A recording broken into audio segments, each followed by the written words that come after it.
me turn. Caught up with us. This is a. Alright, servers created. This is actually a known problem in TTS. Oh, really? Yeah, it's some kind of bug that's going around TTS where it's just randomly kicking multiplayer games out. Good news is we have autosave. Yes. Definitely looks like it's held their position. Oh, it's back up. Is the server up? I can't. Yeah, Craig's in. I don't see anything. Oh, there we go. We're waiting for you. This one, yep. Oh man, that there sucks. We go. Just take me a second. Because we lost all our viewers. No, they're still here. Are they? I say Streamlabs is weird. It says 0 viewers for me. Weird. Probably had to do with the maybe I should just refresh the stream. Yeah, it does say 0 now. Once I refreshed it. Okay. Well. Get rid of those orange lines. Oh, yeah. There we go.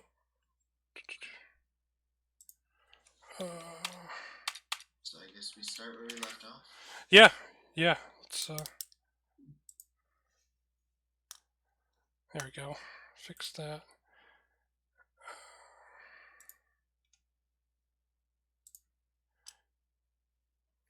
Man, that sucks. Okay. Well, hey, there we go. There we go. Viewers are coming back. I see. And we're back. All right. More things to say about Chapel other than don't really run her. Yeah. I think She's a symptom of a bygone era. She feels that. Don't delete Tiro and Odo. They're necessary for later. No one's deleting. All right, so thank you for rejoining the stream. I don't know exactly what happened there. I do know that there is a bug going on with TTS where it has a little hiccup and it kicks everybody off, and it affected the stream as well. So thank you for coming back. Let's get back into this right where we left off. So the next crew in the list here is a unique 2 points Federation faction. It is Eric's. When this ship reveals its maneuver dial, disable this card. Rotate this ship's maneuver dial to a white or green maneuver of the same speed as the maneuver revealed and perform that maneuver instead. Alright, James, what do you think? Okay. I actually really like this card. And it's comes from Brian and I. Or Brian did, I was talking to him. Yep. It's the Spheres dial. Or really any board dial, but, you know. It's the fact that you can take a 2 straight and turn it into a 2 back. Yep. Take a 2 left and turn it into a 2 back. Yep.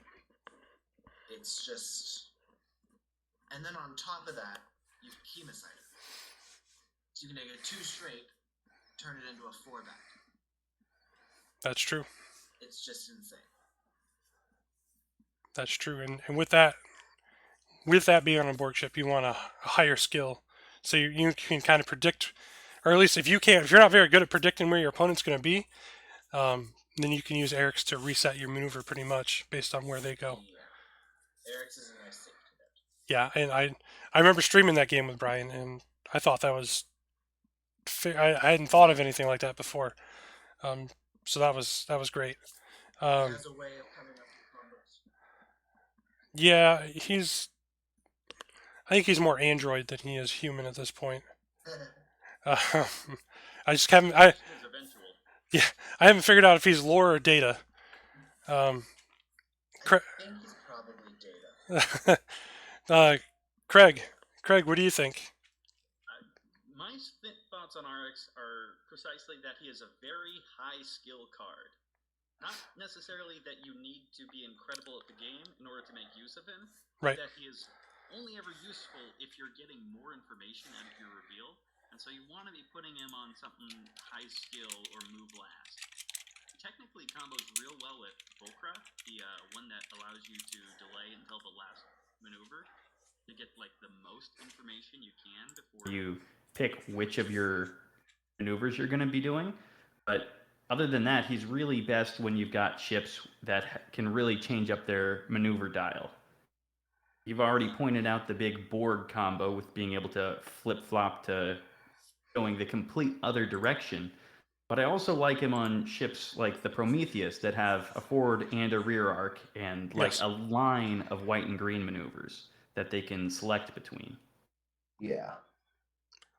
All right. And hey, James, can you repeat what you had said, because the audio for you guys was off.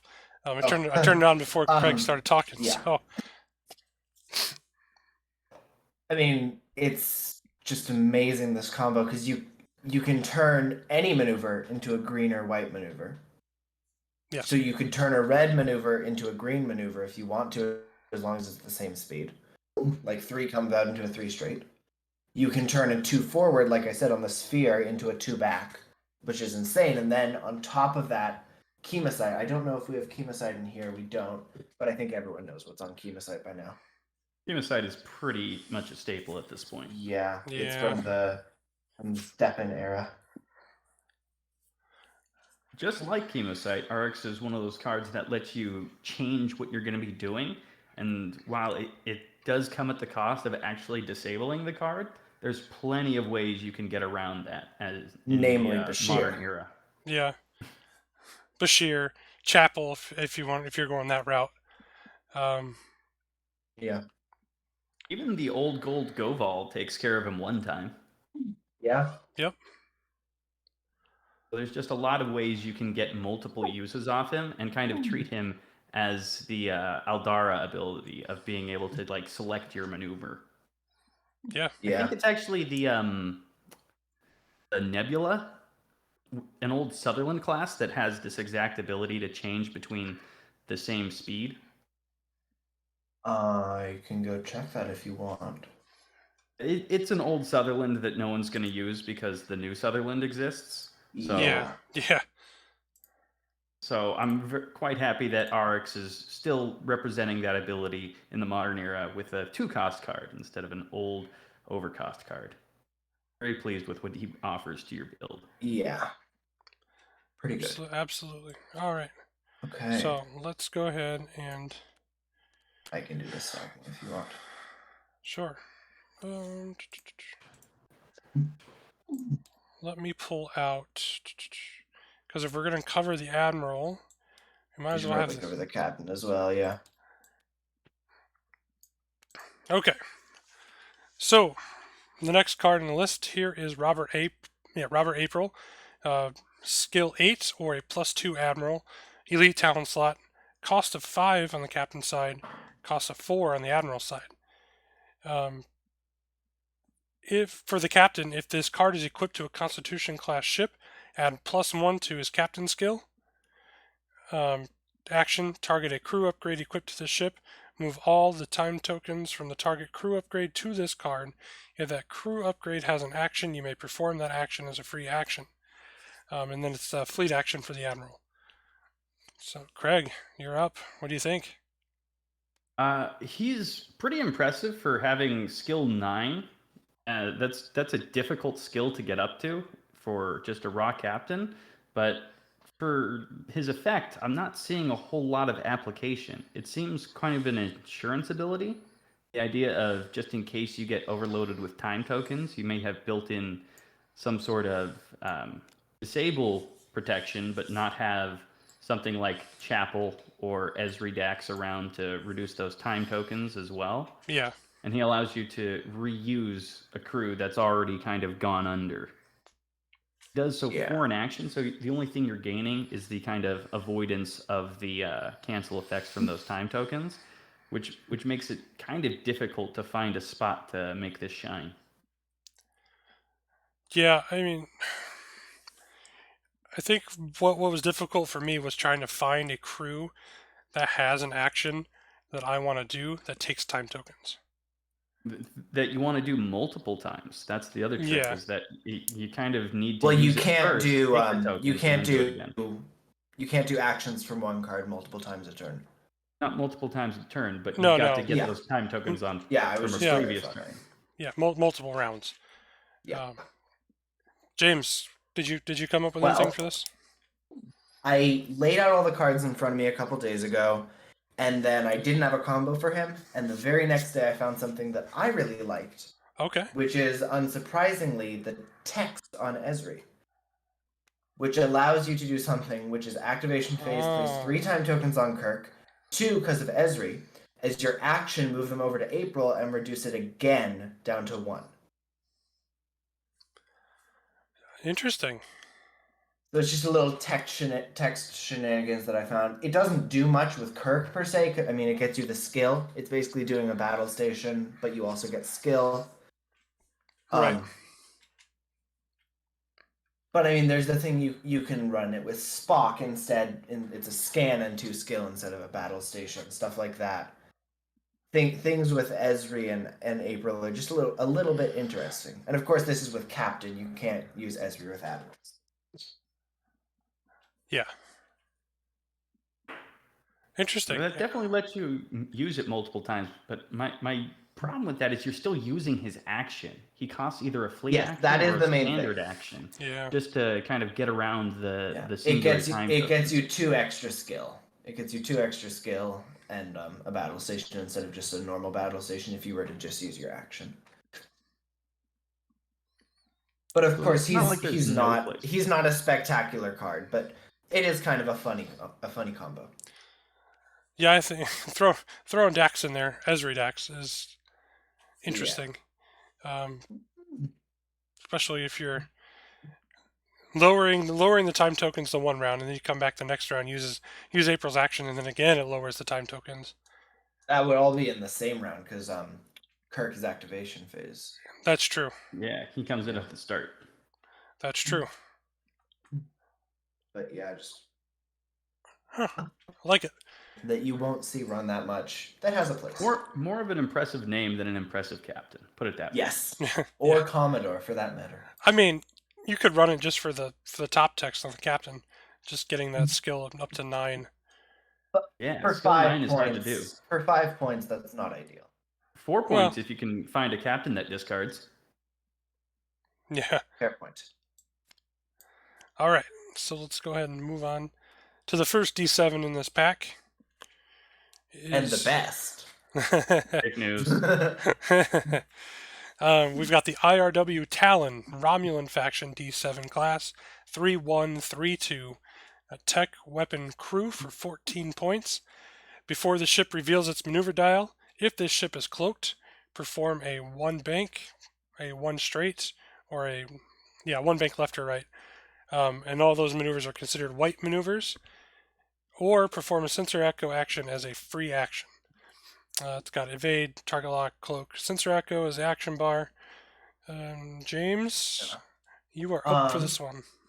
Real quick clarification on the text. You have to do one of those since there's no may, unfortunately. Yes, yep. If you're cloaked, you have to do it. Yeah. So I guess combo that I was talking about right at the start when we saw Laris is the Talon. So that you do before you move, but after you reveal it. Yep. Oh, no, sorry. Before you reveal your dial. Yep. You can do one of the 1 banks or the 1 straight. Or if you do the sensor echo, then you'll get the die and the battle stations, and there's cards coming later in the pack that you can benefit from a battle stations with. Yeah. Absolutely. Craig.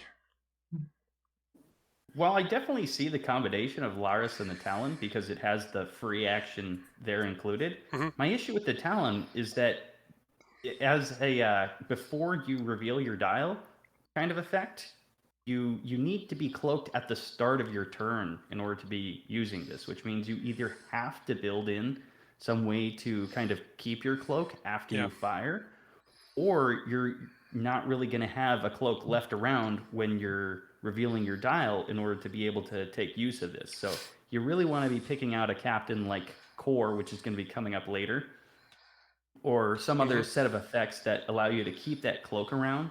Romulans are full of them, but they're kind of costly, usually like 4 or 5 points. Yeah, I think advanced cloaking is 4. Yep. And it gets you an Ox, so...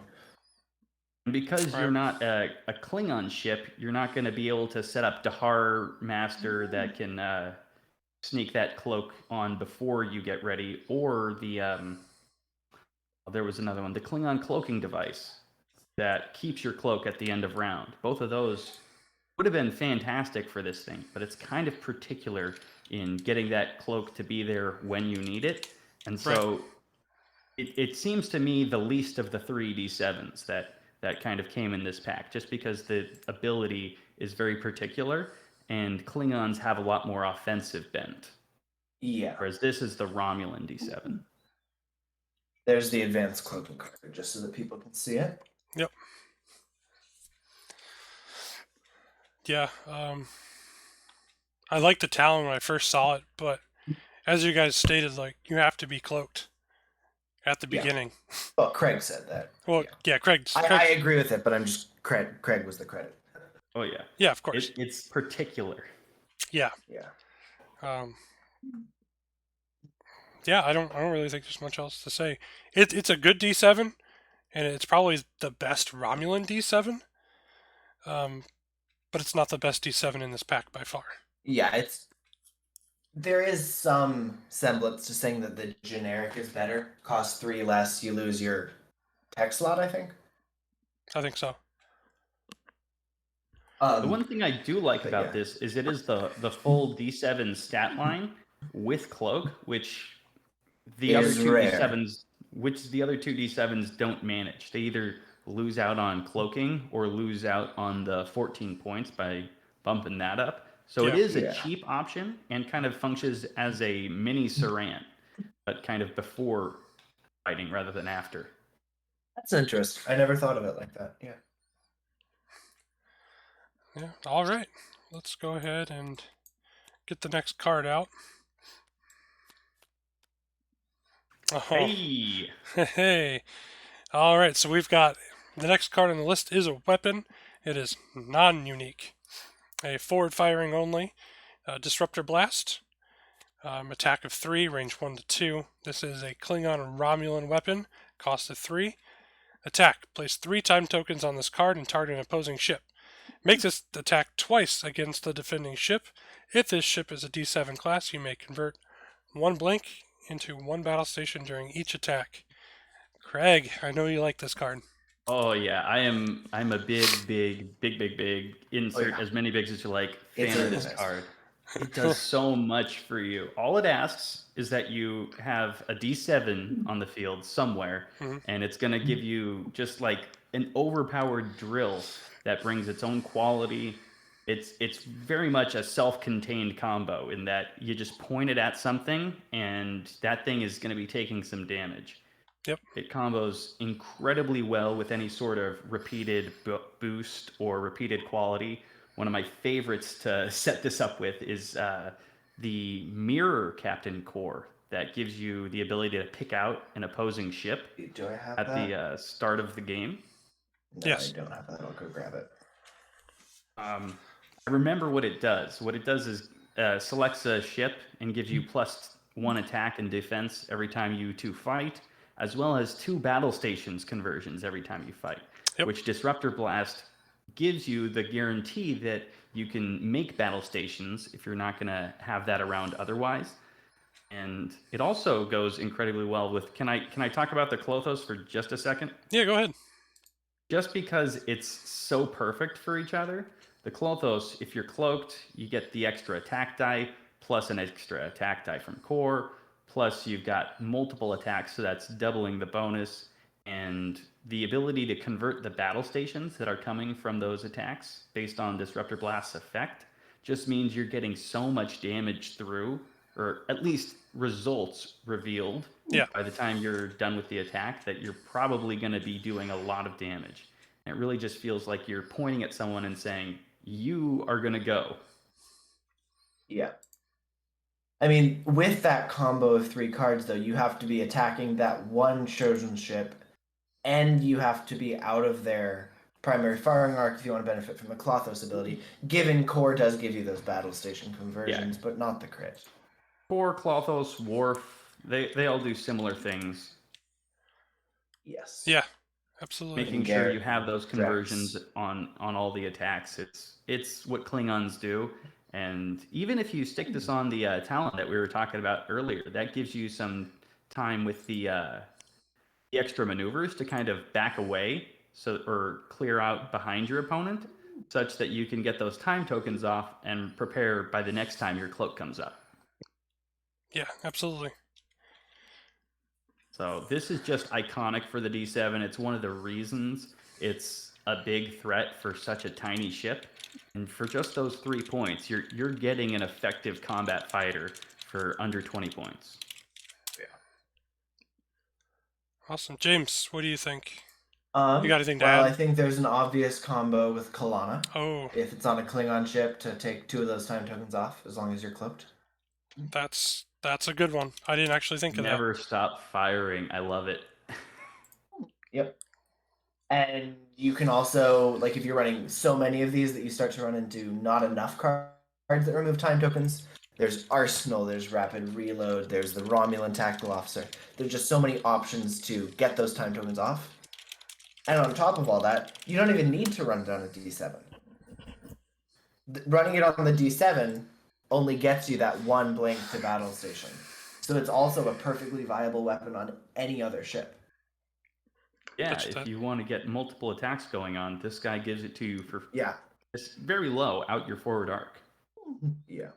And you could use Uhura to extend range, where there's tons of things you could do.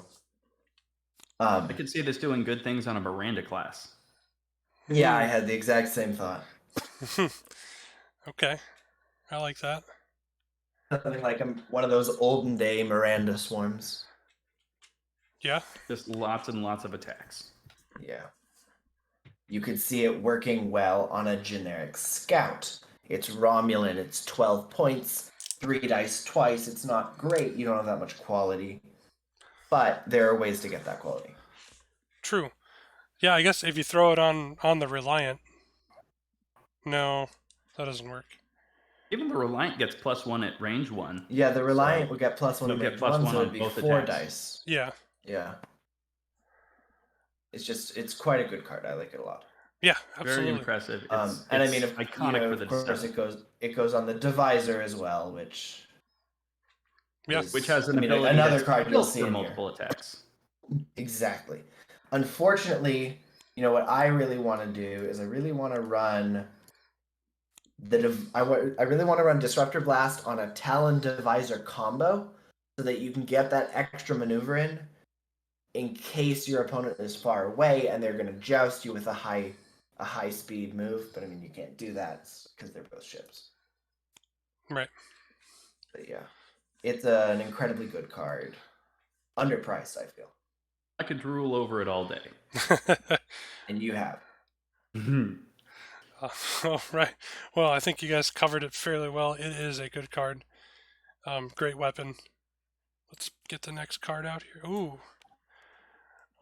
All right. So the next card in the list here is an elite talent. It is 1 per ship. Federation captain and Federation ship locked. 3 points. Legacy of the name. It can only be equipped to a unique ship. Free action. Place 3 time tokens on this card. Perform a battle station action or an evade action as a free action. If this card is equipped to a ship with the Enterprise in its name, you may perform any available action as a free action instead. Alright, so I thought this is probably one of the better elite talents out of this pack. James. Really? That's interesting. So I see one and really only one combo with it that's like a combo that's something that like you would really benefit from it. I mean, obviously you can run it on any Enterprise to get free actions every third round, or any ship to get a battle station or an evade, or any Fed ship that is. Yep. But the one thing I see it working with, and I can't get the card out, is the Kobayashi Maru scenario, when it's very important to get actions. Yeah. That's the only combo that I found. I mean, that might just be because I'm biased, because I ran it at the Kobayashi Maru and did so well. No, I mean that's a strength of the card. But yeah, it's pretty nice. Craig, what'd you think? This is one of those cards that kind of demands a lot from you in order to provide something very specific. And That much is true. I think that you just need to find a time when a ship absolutely needs another action, and specifically an Enterprise. On any ship, this is just a free action every 3 turns, and not a particularly great one. It's just battle stations or an evade. But if you're using an Enterprise, that actually enables a bunch of other effects, such as there's a lot of ganking or crew actions that can really disrupt what your opponent's doing. I know that there's a couple crew that I've run before that kind of discard themselves in order to give me another ability. Yes. And this takes the place of that by still staying around for a few turns. It can come up later on in the game, so it's not just a use it and lose it kind of card. But you need to find a place where you're going to be able to use a specific ability that you wouldn't be able to otherwise. My thinking is either ganking or an admiral ability like Maxwell Forest. Being able to free action, take a 1 turn, and change the course of a game if you're using it at the right time. Yep. But it is very specific about when and where you can make that happen, such that you basically have to run an Enterprise. Very true. Looks like we got the Sao Paulo and Sulu pulled out. Yeah, if you put it on the Sao Paulo, it's not an Enterprise, but Sao Paulo likes battle stations. So you can do something like that, and on an Enterprise, maybe you use it with Sulu or like Craig saying, an Admiral, something like that. That's just really good. Just really good. Yeah. Yeah. If you have it, and you have an action.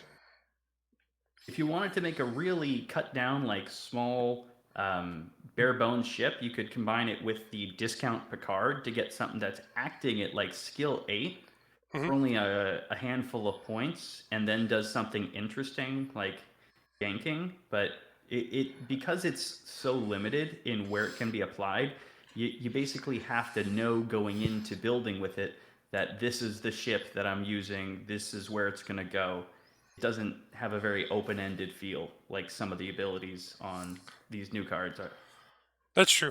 I think the place I play this the most, I don't play it in competitive play. But if I'm playing at home and I'm playing with this card, I put it on the Enterprise A, just so that I can get a scan and then another action afterwards. But like you pointed out, it asks a lot. I only ever generally use it the one time, and it's to hit somebody fairly hard, and take an invade action myself, or do the Sulu, as James had pointed out. But yeah, I thought this was probably, for me, the best Elite Talon in this pack. I'm probably wrong. I won't lie. But I think it's got a place. I would agree with that place. The one thing I want to say before we take it away is I don't think I've seen a card with 4 restrictions before. It's restricted not only to Federation ship, but Federation captain, to a unique ship, and basically restricted to Enterprise. And it's unique per ship. There's a lot of restrictions. There's a lot going on with this card. Yeah. It could be free, and you still wouldn't run it all the time because it takes up that talent slot. Yeah. Oh, that's the entire There we go. All right. So the next card in the deck here is Unique Crew Federation faction Montgomery Scott. Action: disable this card.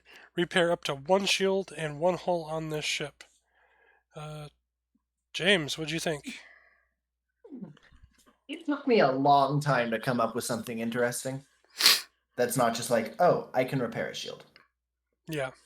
And that I came up with is Scotty on the Kraxen and a friendly ship with distribution nodes. Hey! Okay. So that, when the ship gets attacked, it would transfer over 1 shield damage to the Kraxen, and then distribution nodes would transfer over a hull, and Scotty can disable to repair that. Key thing is disable, and it's an action. So it's not really good, but That's where I Well- found it was interesting, at least. Yeah, throw Bashir in the mix and you've got yourself a drink. Yeah. Then that just kind of feels like a waste of Bashir to me. Well, Sheer does seem like one of the few cards that could activate Montgomery to make him part of a combo. yeah. Interesting. Yeah. It's just very difficult to rely on having damage to both your shields and your hull. I do like the ability to kind of clear crits anytime I can repair hull, and so it makes me think of putting it on a cloaker who wants to be able to cloak once more. But because it's taking your action, it's just demanding so much to get started in the first place and then to carry on. It feels like there's not very many places to put him to work. Yeah. Yeah. Unfortunately, that's the case. It feels like he's a very niche card. And that niche is very small in the attack wing realm of healers. And, I generally don't play with those kind of cards. And it's my way of building. It seems like it takes up more space. This is probably one of those filler cards that we were alluding to earlier. Yeah, it's quite one of those. It doesn't wow me in any way, and because it's got so many costs, it's up to 3 points for only 2 durability, disable, and an action. Yeah. It's kind of restrictive in when you can activate it. Yeah. If this had been like 1 point, or maybe 2 points, Yeah. you might consider running it. But I again, would if have it run it costs if it 1 was a point, 1-point discard. yeah, if it was a 1 point discard, or on a fed ship, it could be a conditional surrender card, just like trash you throw away. Yeah. Yeah. But then there are better Scotties to use that unique slot on.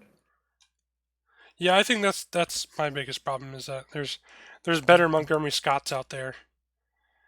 And then, because if I'm gonna go the healer route, I'm gonna take Exocomp.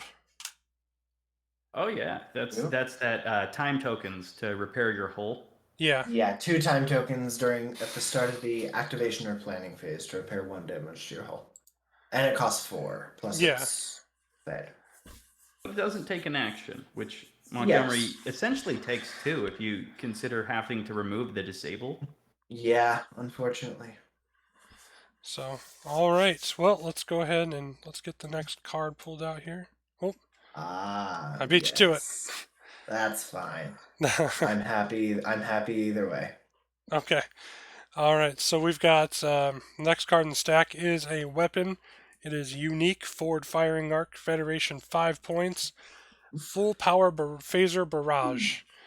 The attack value of this weapon is the ship's printed primary weapon value. Place 3 time tokens on this card. Place an Ox power token besides the ship, and target an opposing ship, range 2 to 3. If this weapon upgrade is equipped to a Constitution class ship, the ship rolls +2 attack dice. During the deal damage step, if there is at least 2 uncancelled hits and/or 2 crits, roll 3 additional attack dice and all hits and crits and add all hits and crits to the attack total. James, you seem pretty excited, so let's go ahead and let you go with this one. I am pretty excited because I came up with a pretty fun combo, which is putting it on a Kelvin, which is still a Constitution, so you get 6 dice. Plus you run Garrick to get 1 of those hits. Plus you run Cloning Facility to get the 2nd hit. Mhm. And you can run Captured to get another faction for Garrick to benefit from. And you can run Arsenal. I don't have it in here, but it takes a time token off. And you can run the Romulan Tactical Officer or Kalana to get a 2nd time token off. And you can run Captain Cisco to get the Ox away. And it's kind of a little fun combo.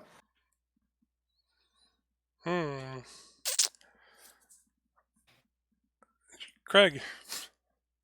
When I saw this, I immediately thought, this is why WizKids stopped printing 5-cost weapons. And I still feel that way, because for 90% of the constitutions out there, you're starting with that 3 primary weapons, which can hop up to 5 attack dice, which is what this one throws. Yes. Just using the standard upgraded Type 8 phasers. No time tokens, no aux power, nothing special. You're just taking one extra of these weapon slots. You're not limited to range 2 to 3, and you're getting essentially the same power level. The only time this really shines is when you're getting that kind of extra 3 attack dice at the end of it, which you can't modify or affect in any way. It's just adding results based on what you roll. So it's very, very difficult to make this more effective than just a regular boost, because you're still dealing with that same base value. You're already burning 2 of your rule of 3, and for 5 points and 3 time tokens and an ox power, there's just so much going on in order for this to maybe add 3 damage to the end of the attack. Yeah. Yeah. That's what I see every time I look at this weapon, is just how much it is asking for in order to do something that was basically the same power level we were already playing with. Yeah. Because it even costs the same. Type 8 plus upgrade is again 5. It's that 5 points. You're not even saving points. You're just saving 1 weapon slot, and you're taking so many penalties for it that the only place I would ever consider running this for itself is here on the Constitution class, the Kelvin Constitution class, that can't take that Type 8 upgraded combo. Yeah. Yeah. Although it can take its full power phasers, which gets it up to 5 dice, just like everything else. So it's a, I guess David would say, mission play. It's not a card you run. Yeah. It's a card you get. It's the card you get like Henry to sign, and then you frame it never to be used again.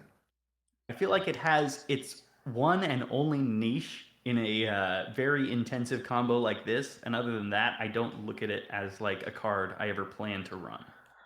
Yeah, because I sat down and I looked at this card, and generally my rule of thumb is the more text it has, the harder the card is to use. That sounds pretty logical. Yeah. And this one's a word salad. Yeah. Yeah. It's like steady eel or something. Yeah, I mean, but I struggle to come up with something. What you came up with, James, is very interesting. Putting it on the Kelvin Constitution, and then you, Making as you sure said, you have the guaranteed Yeah, results the going guaranteed, Yeah. especially on 4 factions. 4 that are decently common. You get Mirror for all the Kelvins, Fed for all the Meanies, you get Dominion for all the people who are playing super offensive, and then Captured for the people who play kind of in the middle, with Yeah. the Independents getting like cheap stuff and mean stuff and powerful stuff, and then there's Hudson. And then maybe in Fremont, if they're running a flagship or something, then you're getting those extra 3 dice. So That's you're basically rolling 9 dice with 2 guaranteed hits. This Which isn't combo a lot. hits all the dual faction Brels, which is very neat. Yes. It hits all the dual faction Klingon ships, not just Burrells, Birds of Prey, etc. Which I know is what you meant. But Right. yeah. So it has an interesting combo that is pretty interesting, I guess. Yeah, I mean, kudos, because I wouldn't have never found it. It takes a lot to make it work, but you did it. I barely found it. I was looking at I keep all the build sheets from all the OPs that I've ever gone to, and I was looking at the build sheet from when Craig ran a Kelvin with Garrett and cloning facility, and I was like, hey, that's interesting. That's a thing you could do. Yeah. Okay. All Speak right. of the legacy. Yeah. Next card in the deck here, card number 1 in the pack, is the USS Enterprise, Constitution class 3143. It's got weapon and then 4 crew slots. Standard Fed action bar, 20 points. Action, repair up to 3 shields on this ship. All right, Craig, it is your turn. What did you think? I'm kind of impressed, kind of not. The Enterprise is a name that is very difficult to live up to, and I think this attempts it, but it doesn't wow me in the same way. Instead, what it does is give us access to those 16-point generic constitutions. Yeah. And the ship itself is built to be a clown car, having 4 crew slots, which is just enough to squeeze in whatever shenanigans you want. And because it's Federation, you want a lot of shenanigans. My thinking when considering what I could actually put together that would make this ability of repairing those shields shine was the idea that you want to have a lot in the first place. So you get systems upgrade and reinforced shields to bump that up to 6 shield value to start with. And from there, you can stack on a bunch of defensive cards, or particularly shield reliant cards, such as that shield adaptation. Thank you, James. And there's Sulu, Riker. Fed has a ton of ways of just kind of messing with your opponent attacking you. And stacking defenses on something that can repair 3 durability a turn is actually really nasty. It's hard to do like 5-6 damage in 1 turn against a ship that's kitted out to the 9s for defense. And then being able to bring half of that back is just oof for your opponent to get through. I know that we've seen a lot of play from the old Nova class. I forget which one it was. Yep. The Equinox. Yep. You can action disable a shield and then repair all your shields at the end. And it's that same kind of get all your shields back effects that when stacked with defenses kind of gives you a tanky ship despite the relatively low base stats. If you wanted to get really cheeky, you could use flagship since we allow the resources to get up to 7.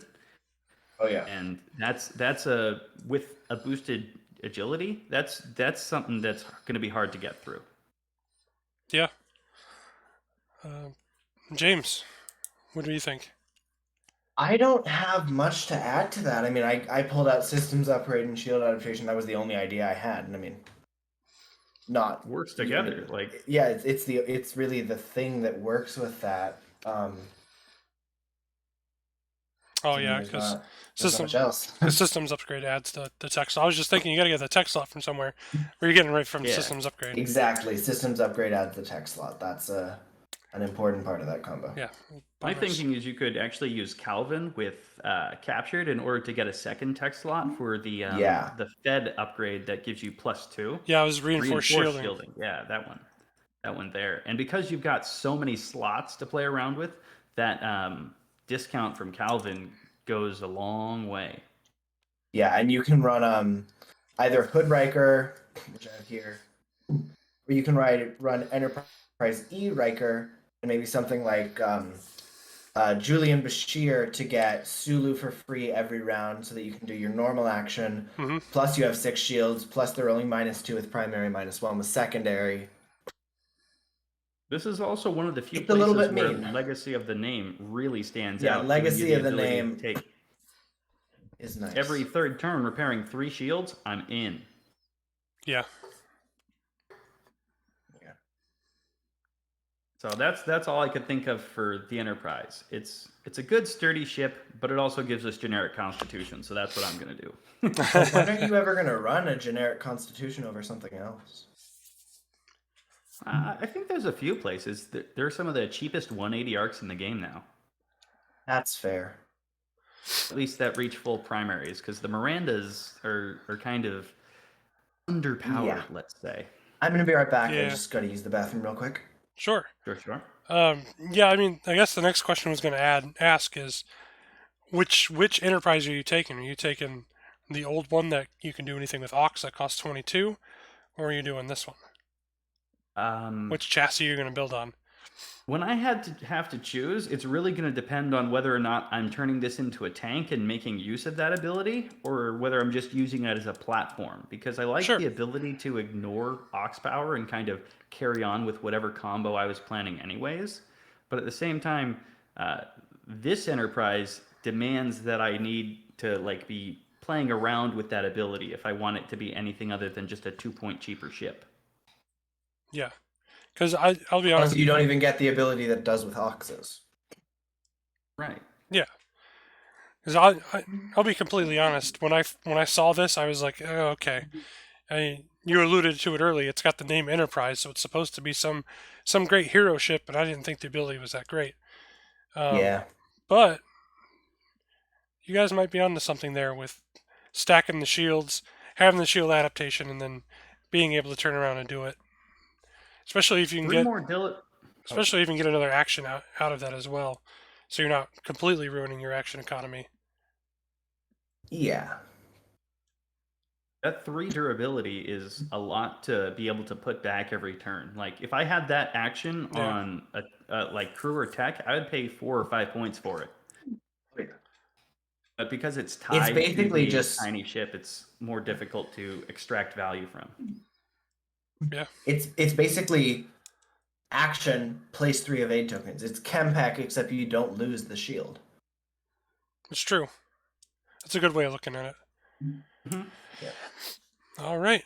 So let's go ahead. Let's pull the next card out. This is one of our first Klingon captain is Koloff. Skill 7, Elite Talon slot, cost of 4. When attacking, place 2 time tokens on this card. The defending player must disable a captain or a crew upgrade equipped to the defending ship. If they can't, place an Aux power token beside the defending ship. Craig, we'll let you go again. That'll even everybody out. Yep. Koloff is pretty great insofar as he is a Dahar master. I don't know if that was on everybody's radar at the time of his inception, but now we have him as one of the few captains able to take up the mantle. Yes. Personally, I kind of prefer doubling up on core using the mirror version, but Koloff is always a positive stand-in. With Esri Dax, you can actually get that ability going every single turn, so you get to kind of cut those time tokens in half and make sure you're demanding something of your opponent. But Koloff is very dependent upon the circumstances. Unless your opponent has captains or crew that they're kind of scared to lose, you're probably only going to hit something tiny like Goval or their Esri before they kind of build into their combo. Because the opponent has the option of what they're taking out, they're always going to choose what's least impactful. And so it's probably going to be a turn or 3 before Koloff actually has a vulnerable target that's kind of stuck disabling something important or finally has nothing left and can take the Ox. That's true. James, do you have anything to add? I guess I would say just Ferengi torpedoes, 2 Oxes is, in my opinion, very hard to recover from unless you're playing a weapon 0. In which case, At which point, stack them tall. Yeah. Yeah. But yeah, there's not much. I mean, Dahar Master, maybe run a couple cores and get +3 skill. 10 is nice. I mean, I think there's other Dahars that Esri works better with. Mm-hmm. But he's not Yeah. bad. I mean, he's a nice, cheap-ish card that you can run with Dahar. If you have 2 more captains, you're basically boosting them even more. Yeah, that's true. I think the one place I was trying to place him would be a fleet that was designed to mess with your opponent's captains. So you've got Madrid out there, but again, that requires to be Esri to be on Madrid's ship, because you have the Gold Madrid, the Leonard McCoy, and then the Esri Dax combo. That's awesome. Or anything plus Esri and McCoy. Yeah. Everybody loves Esri. Yeah. Yeah, she's a good card. She is. I would pay 5 for Esri, if I'm being perfectly honest. Having finished up Deep Space Nine, I can honestly say Esri is way harder to ignore in this game than she was in the. Oh yeah. Yeah. Oh yeah. Well, Koloff, not a lot to say, but he does in fact wield Dahar Master. That's about the top of his accolades. That's true. All right. Okay. So this is one of my favorite captains. in this pack. In the game or in the pack? In this Good. pack. Well, I mean, he sets some things up. So we've got James T. Kirk, skill 8, elite talent slot, 5 points. Action, place a scan token or a battle stations token beside the ship, and then perform the action of a crew upgrade equipped to the ship as a free action. James, go ahead. What'd you think? I like this card. Let me just grab. I know I put it somewhere. I don't remember where I put it. There we go. Okay. So I like it with Odo because he can copy anything, your cards, your opponent's cards, and then use their action with Kirk. Yep. And I also like it with Graviton Telescope. That's the only thing that like wouldn't be commonly thought of, I guess. Like running Odo as the crew and then running Graviton Telescope, you can run you can run Miles and Bashir to undisable Graviton. It's kind of an interesting captain that I don't really have too many combos with. I guess there is one that I do like though, which is Rest. Yep. Personally. You get the battle station, you undisable a crew, and then you can perform the crew action. Yep. It's quite a good card. Yep. Craig. Yeah, we haven't seen him rest yet, but Yeah, we'll get to her for sure. Craig. I fully think that Maress makes one of the best combos with her just because she gets the battle station for free as James is already using a crew that's probably going to disable. And so it kind of forms a neat self-contained loop. But one of the things James Kirk does that impresses me is he allows you to get battle stations on a lot of ships that kind of struggle to get them while still allowing you to interact with the board somewhere else, whether that's bringing along ganking crew. He loves 2nd of 5 to be able to get ready for a battle and slap something out of your hands. But one of the things I just want to call attention to is how he's kind of the same sort of effect as Robert in that you're making sure you get to use that crew. Yeah. But instead of moving time tokens around and calling it a day, he actually provides you something for that second action, so to speak, by getting a token to play with. Yep.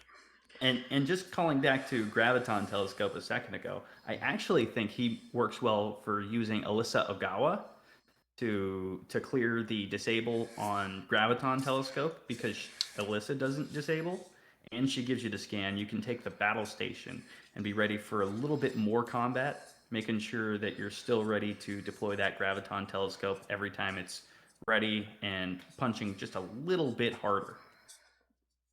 Yeah, that's true. Overall, it kind of just is intermediary card, decent skill, has a tech slot or a talent slot, but what it's doing is simply providing a token in addition to something you could do for your regular action. So unless you're specifically needing to cram one more token into whatever it is you're doing, say for Mress, it's kind of just a high skill captain to play with.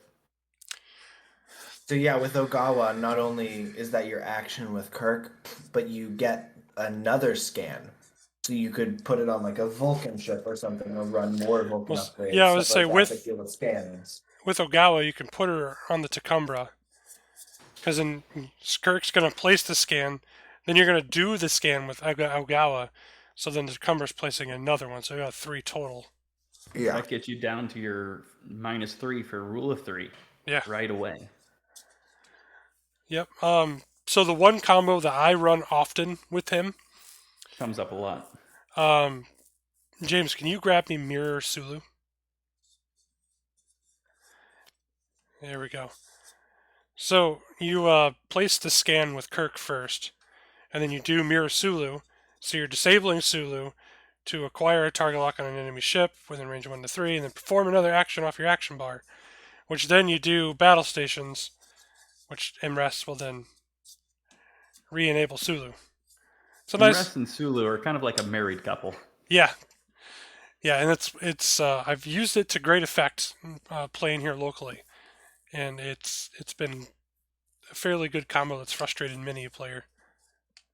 I could even see using this on a cloaking ship in order to squeeze in some intermediate kind of sensor echo. Yeah, that's true too. Yeah. That is true too. But that's my favorite combo with it. I like this captain. Out of all the Kirks that we have, I think he's my top Kirk. I'm not sure about you guys. There's some competition for that slot just because one of them goes to skill 9. But he's Yeah. definitely the easiest to include in a build because he You go to just skill says, 9, actually. we're doing this already, but now I'm doing it with a token. Yeah. Yeah. I've recently come to like the super, super old Kirk with the 2 talent slots, getting those 3 cost fed talents. Oh, He's gotcha. not great, Pretty but neat. I like him again for Kobayashi Maru to get some Corbinites or something for cheap. Oh yeah. So, but yeah, I think this is definitely top 2 Kirk or top 3. Yeah. He's an easy Kirk to like. If we're Very, saying very much. captain, then definitely top 2. But I mean, there's the crew Kelvin Kirk, so Yeah. of course you can run both of them. You can run both of them, and you could boost them up to skill 10 if you wanted to. Yeah. All right, so let's get the next card out. Okay. So this one is the next crew. It is Kaz. He is locked to a Klingon ship. Klingon faction, cost of 2. When a Klingon crew upgrade equipped to this ship or another friendly ship within range would be discarded by an opposing effect, you may discard this card instead. Range 1. James, I believe you are up. What'd you think? Yeah, I really like this card.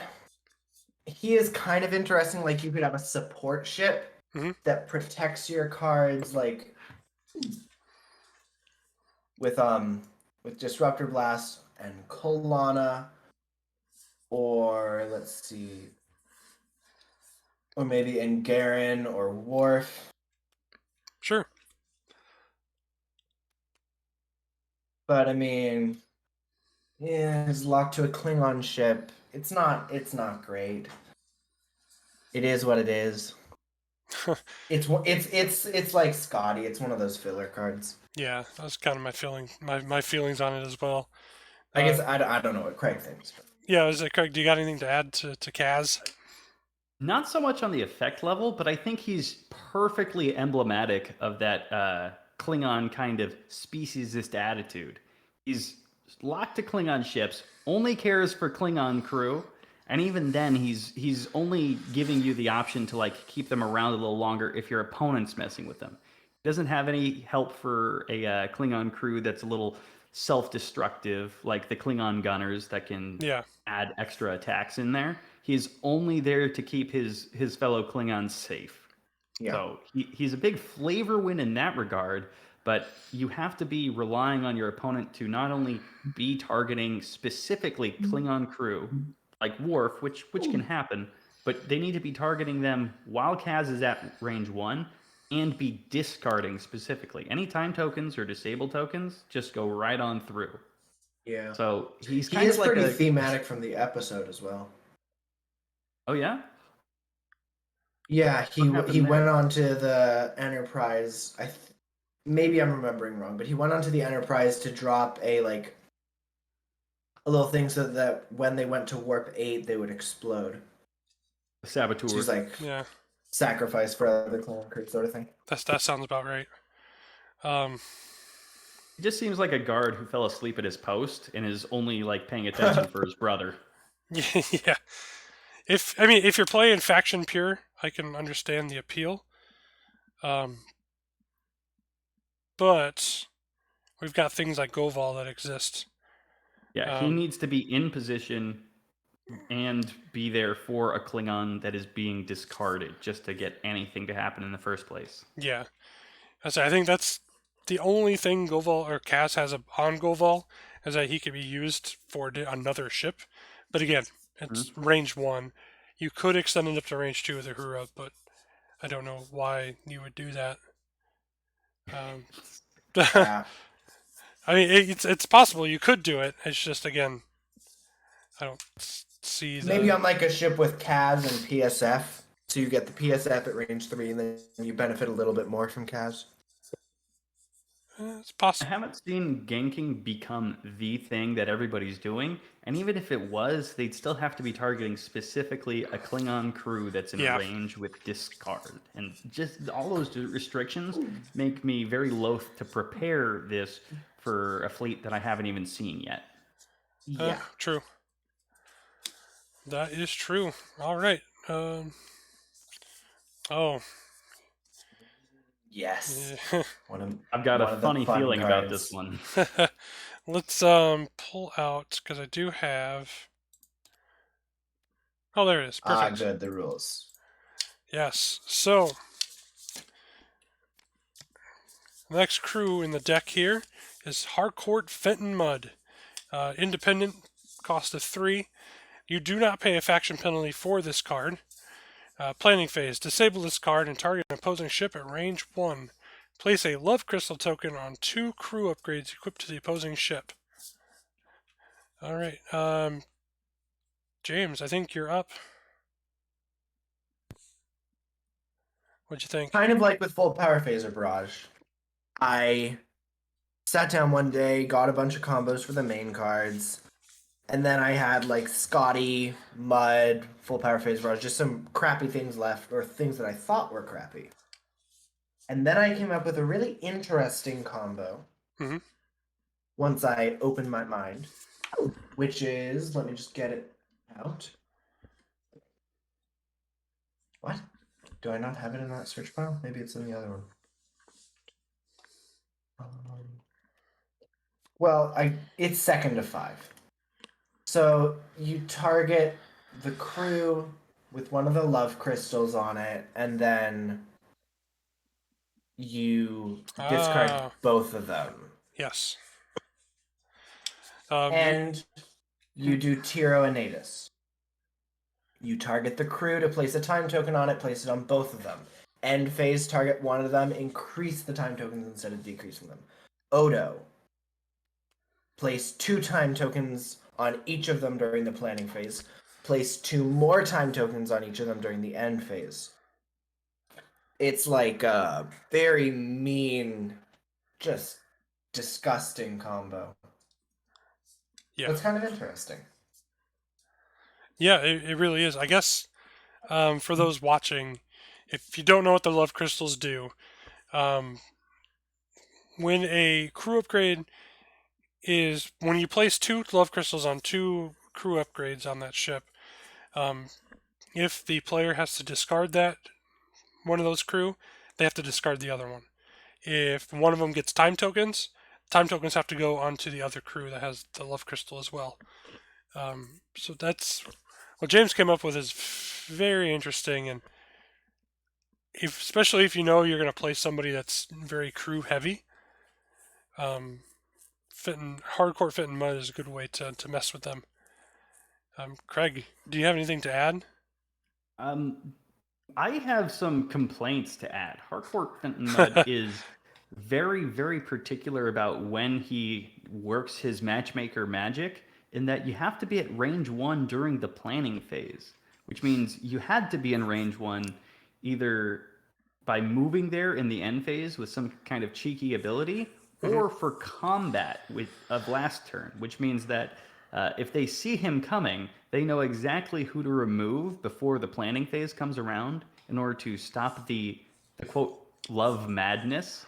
So you really need to be building in some sort of protective effect, like diplomacy, that sneaks him in there and then lets you play around placing that down as a free action just by disabling him and getting some extra bang for your buck when you do start ganking, provided there's enough crew hanging around that you want to actually play with. Yeah. I like it.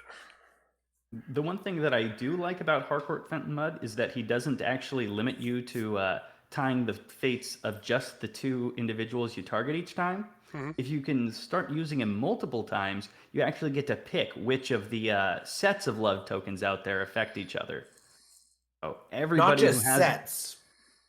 but like one placed on round 1 could affect one placed on round 2 or 3 or stuff like that. Yeah, what I mean to say is that he's building a network of love, and any node in that network is vulnerable to attack. If you I'm do gonna quote anything you to on one that. of them, yeah, right. A His love network where every node is vulnerable to the next. It's exactly right. He shares the love in that anybody is a potential victim. If you've used him on a previous turn for the rest of the game, that crew is going to be somebody that you can apply ganking to if any of the crew in the entire network goes down. Yeah. Yeah. And just a reminder, there is no current way to remove a love crystal. That's true. Not even logic is the beginning of wisdom. It doesn't work. Nor diplomacy, which is just the ship, not the cards. Exactly. The only way is kill your own crew or blow up your own ship. And if you're killing I- your and own I don't crew, really you're like killing that. another one. Exactly. And if you blow up your ship, you're again killing both of them. Yeah. Well, very interesting. Yeah. I've been looking for a way to get him into one of my fleets. Yeah. The problem is that Um, he kind of relies on your opponent having multiple crew on the same ship that they value equally. Like, one of the things he can do is spoil Goval, but in order to do that, you're spending 3 points and waiting until you get to within range 1 at the start of the turn. Yeah. So After it's which just- point Goval is probably already gone. Mhm. Yeah. The only other thing is like Miles O'Brien to disable both of them. So Tira for discarding for time token, 2nd to 5 for discarding, and O'Brien for disable. Nice. Relies on combos and needs to get up close and personal in order to get his love thing going. But Yeah. once he does, it's actually pretty punishing. Yeah. Oh, here. Ooh la la. Do we need to talk about this again? Oh, I need to talk about it for much longer. All right, so the next D7 in the pack. This is the IKS Klothos. Let me get in a little closer here. There we go.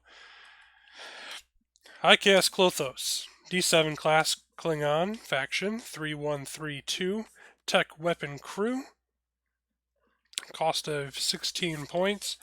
When attacking, if this ship is cloaked, this ship rolls +1 attack die this attack. When attacking, if the ship is not within the primary firing arc of the defending ship, convert one battle station into 1 crit, and all other battle stations into a hit. Craig, go ahead. Oh, I'm so pleased you chose me. This is in my mind the iconic D7. It has an ability that is basically always good, and combines especially well with my other D7 go-to, the Disruptor Blast. Not only do you get a bonus on each attack, so both of your attacks are getting a boost, but you also convert the battle stations from the secondary effect of Disruptor Blast, making it a kind of self-contained quality, Yes. such that the only thing you really need to be doing with this ship is making sure it's cloaked at the start of the turn. And if you're particular, you could start sensor echoing to get outside of arcs, or you could do something like face a Borg opponent, such that you can never be in their forward firing arc, and you just Ooh. get that bonus permanently. I consider this the cube. Does that killer work? cube. Yes, it does. Because I was under the impression that you can't target Borg with anything that states about primary or secondary arcs. No, Borg cannot use things that talk If about they cannot that. use, okay, I wasn't sure. Yeah, there's a ruling, I forget which one, that talks about Borg always receiving the penalty from effects Yeah. like this. And Yeah, so that's big. positive. it's vicious if your opponent has a sphere and you've got a high skill captain like 4-8 with Dahar Master, bumping you up to like 11. That's multiple attacks that are boosted with full conversions. Not to mention, it's kind of like having a free Ngaren equipped if Yeah. you can Yep. perform the right maneuvers.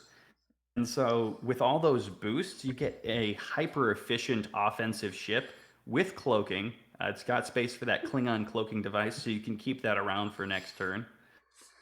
One of my favorites to pair with it is the Captain Core from this pack that lets you keep your cloak as well. Anything... Oh, Klingon Patrol is nice too, but... Because if you're It's not in their perfect for- primary arc, and if you're not in their primary, It's perfect for the Klothos. I really feel like the D7s, other than Disruptor Blast, kind of got most of their support from the Mirror Klingon crossover. Yeah. yeah. There's so many good kind of staple Klingon cards that came out at that time that it made it very easy for me to find things to do with the Klothos. And I think D7s are how I managed to come out that season head when I worked my way up to the ranks. Yep. I remember I streamed that game where you face Sam in the Borg balls, and Yes, it's so punishing to be able to hit something that can never have you in your arc. You're basically always firing with great quality. it was Yeah. definitely a sight. James, do you have anything to add to the Klothos? Let's see. Klothos Disruptor Blast. Not really. Yeah. My only thing to add was Klingon Patrol. I mean, come on. Really, WizKids? You're gonna give us a card that good? Yeah, I mean, It's just you know. if you're going to run the Mirror Core on this, you might as well run Dahar Master. Yeah. And then, The only thing I will say if I can find the stupid card. Come on, I know I have you in here. One thing I want to say is that I can't find it it. kind I'll say of it brings later. both the cloak and the dagger. Not only are you coming up cloaked, but you're also bringing overwhelming offense to just like stab at their exposed rear. So it's extremely thematic. This is not a ship you want to have decloaking from behind you. Actually, speaking of which, let me see. Speaking of overwhelming, It feels very Klingon, put it that way. yeah, I agree. If I'm you're not sure exactly how this would work. Overwhelm the elite might work with it. I don't know, something. Yeah, that's got battle stations conversions. The trick is that you need to be overwhelm only works with low skill captains. Yeah. Or lower. If you have a bunch of Dahars, you run like 3 8-skill Dahars and then a 7-skill Dahar, so you attack just after. Or you could do a bunch of 8s and then just do some tied stuff. Mm-hmm. Especially because you can also throw multi-attack weapons like Torpedo Fusillade that allow you to tick this counter up a little bit faster. Yes. Yeah. Yeah. A lot of self-contained quality. That for having so much text, it uses every bit of the Buffalo. Oh yeah. Yeah. Yeah, I mean, I like the Klothos. Like I was saying, if you're gonna run Mirror Core, run Dahar Master, and then you're gonna be cloaked pretty much the entire time. I wouldn't want to do Mirror Core because we've already got a ton of battle stations conversions. I was thinking the core from this pack. Yeah, the core. That's true. Keep your cloak and there more is dice. one thing that I'll say about the core from this pack, but I'll save it until we get to it. Okay. Yeah, we got And then core 8 from. reroll core. I don't even know which pack that came from, but yeah, rerolling that one blank. Because I mean, you do convert a blank with Disruptor Blast. So rerolling that necessary blank to get a kill shot will destroy your opponent. Yeah. Love it. I know the core you're talking about. I run him a lot. I think he came from the Ning Tao. Yeah, I was thinking Ning Tao. I just wasn't sure. He was one of the old gold captains. There was like him and Ning Tao Martok as or the leaders Karaga? of the Klingons. He came from. Yeah, and Martok is even a leader now. He came from Ning Tao for sure. Ning Tao, okay. Good. Yep. All right. So. Okay, next card, right? Yep. No. Oh, that's again the entire stack. There we go. Oh. Interesting crew. We've got Vendorian Spy, activation phase. Target a crew upgrade equipped to a friendly ship, range 1 to 2. This card becomes a copy of the target crew upgrade this game round. This is Romulan faction, 4 points.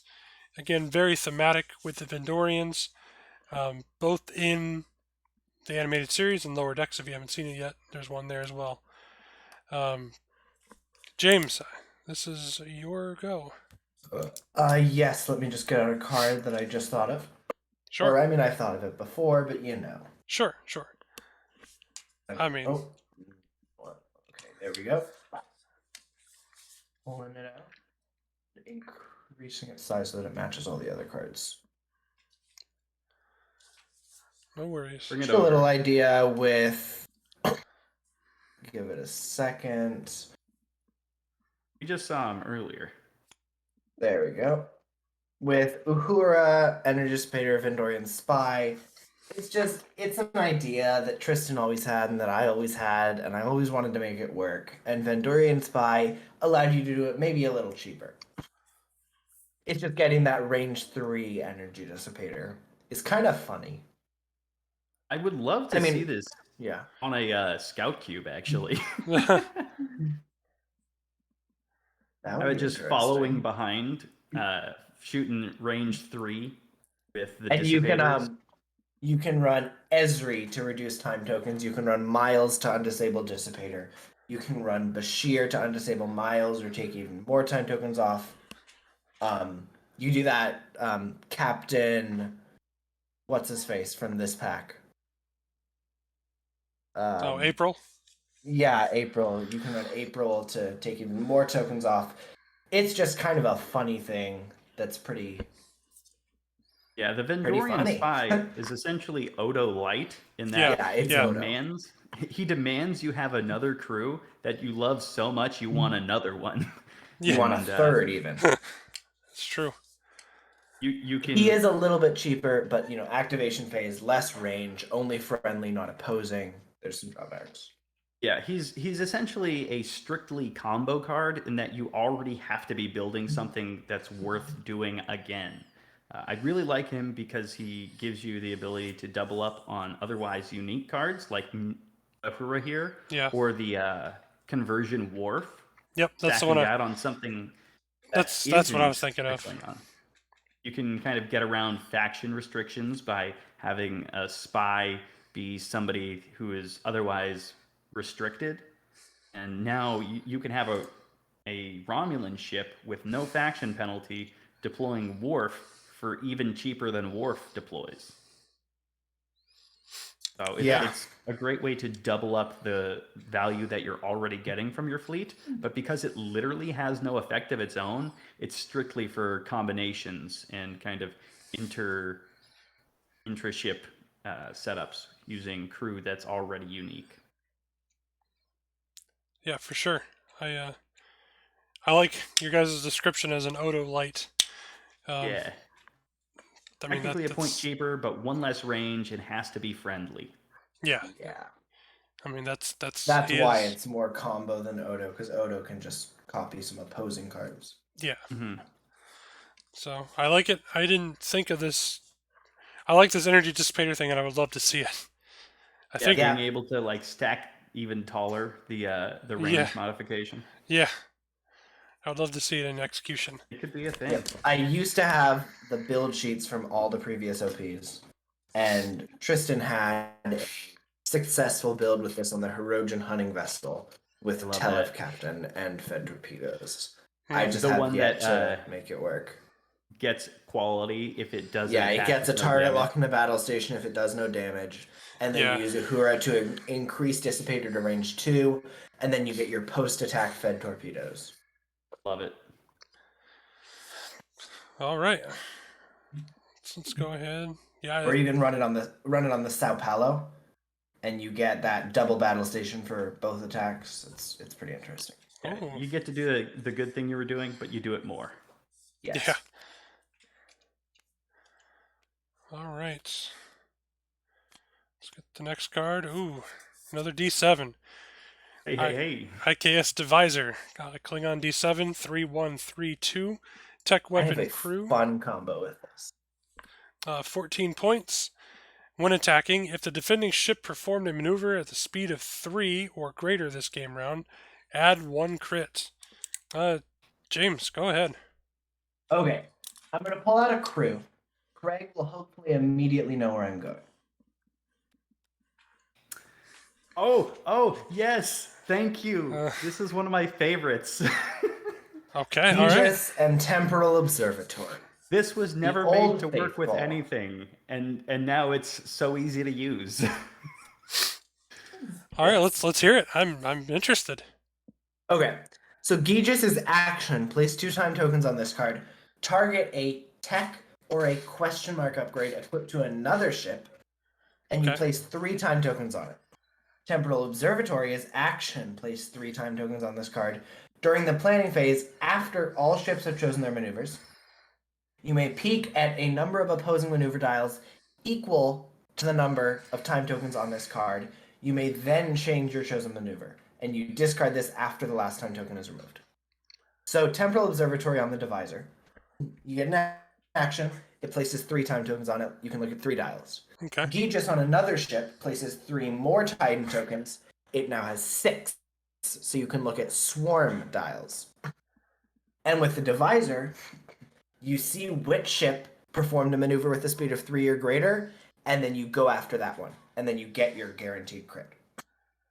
And then Temporal Observatory never discards because you always re-Aegis it to keep getting more and more time tokens. Stack them tall. Interesting. And I mean, Yeah. of course, run it with Disruptor Blast, but that's Yeah. a given. Yeah. This combo is pretty self-contained in that he just kind of just turns Temporal Observatory into a monster view all dials card that it Yeah. was never intended to be because Yeah. it's old and nobody thinks about it. But it's also extremely expensive to get this going. Oh, so It's an it's not what investment you for do like a every funny. time. It's Yeah. kind of like the Dissipator. It's funny. Yeah. My way of thinking of the divisor is instead of the divisor, he is the hall monitor. He's looking out for if anybody, I'm watching you, if anybody performs a maneuver with 3 or greater, so help me. And in a world with Chemosite, there's actually a lot of ships speeding off doing big 4, 6, 3 maneuvers. And Oh, so yeah. you can catch a lot of ships with extra damage. And because it's every attack, you really want to be maximizing that with something like Disruptor Blast that gives you multiples, or the Torpedo Fusillade, or just about anything that makes it so that you're getting more than one activation of this effect per turn. Yeah. And you could add Garrick to like guarantee that crit. Yeah, you can kind of make sure that one's going through because it's already added onto the dice. It doesn't count against your rule of 3 at all, which means there's technically a higher ceiling for the damage this guy can kick out. The one thing about it is that you are losing out on the Klingon iconic cloaking. Yeah. Instead, you're picking up a native battle station, which is pretty rare for Klingons. Yeah. And if you want to do something like that, you can. I've always found that it's more of a hindrance that it can't cloak and echo into particular positions. But it is one of those ships that just always churns out damage because it literally has it built into the effect. Yeah. You could do something like aft disruptor emitters to get that targeting at range 3 at 360. Yep. So the that whole even monitor if they has eyes in speed the back of his past head. you, yeah, it's an overhead security camera with 360-degree vision. Yeah. It's there to convince your opponent that moving fast is a bad idea, but if you do, Yeah. I'm gonna hurt you. That's true. All right. Yeah, I like the divisor. I like the Klothos more. I think we all probably do. Yeah. But if you're already running the Klothos, then we like the divisor. Yeah. Why not both? Yeah. Exactly. Yeah. They're both just incredibly efficient, powerful ships, and that's what Klingons do these days. Yeah. Okay. All right. Ready. Yes. All right. Klingon elite talent. 1 per ship. Worthy opponent. Locked to a Klingon captain on a Klingon ship. When defending, while there's at least 1 damage card besides this ship's ship card, discard this card. Convert all of the attacking ship's hits, crits, and battle stations into blanks. Cost of 3.